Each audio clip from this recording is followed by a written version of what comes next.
आज महाशिवरात्र आणि महाशिवरात्रीनिमित्त 12 ज्योतिर्लिंगापैकी 8 ज्योतिर्लिंग असलेल्या हिंगोलीच्या औंढा नागनाथ मंदिरामध्ये सध्या मोठ्या प्रमाणात गर्दी झाल्याचं पाहायला मिळते। सध्या मंदिर परिसरामध्ये बघू शकता की हे औंढा नागनाथ मंदिर आहे आणि नागेश दारुकावणे म्हणून या मंदिराची ओळख आहे आणि आज महाशिवरात्रीनिमित्त मोठी गर्दी झाल्याचं पाहायला मिळते।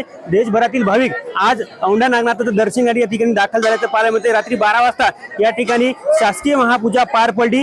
जे जिल्हाधिकारी त्याचबरोबर आमदार संतोष बांगर यांच्या हस्ते या ठिकाणी महापूजा पार पडली आणि त्यानंतर मंदिर जे आहे ते रात्री 2 वाजता दर्शनासाठी खुलं करण्यात आलेलं आहे आणि मोठ्या प्रमाणात या ठिकाणी बघितलं तर गर्दी या ठिकाणी अशाच रांगा जे शिवभक्त देखील मोठ्या प्रमाणात नागनाथ दर्शन घ्यायसाठी दाखल झाल्याचं पाहायला मिळते। अशीच रांग या ठिकाणी रात्री 2 वाजल्यापासून अशा रांगा आपल्याला लागल्याचं पाहायला मिळते आणि मोठ्या प्रमाणात या ठिकाणी मंदिरावरती मंदिर सजवण्यात आलेलं आहे। आकर्षक अशी विद्युत रोषणाई या मंदिरामध्ये करण्यात आल्याचं पाहायला मिळते आणि या ठिकाणी बघू शकता की मोठ्या प्रमाणात जे आहे ते भाविकांच्या रांगा अशाच प्रकारे दुसऱ्या बाजूला बघितलं तर या ठिकाणी झिकझॅक पद्धतीने या ठिकाणी भाविकांना दर्शन लवकर व्हावं अशी सुविधा करण्यात आलेली आणि मोठ्या प्रमाणात आज महाशिवरात्रीनिमित्त नागनाथ दर्शनासाठी भाविक दाखल झाल्याचं पाहायला मिळते। कॅमेरामन राजेश सोबत गजानन वाणी, लोकशाही मराठी, हिंगोली।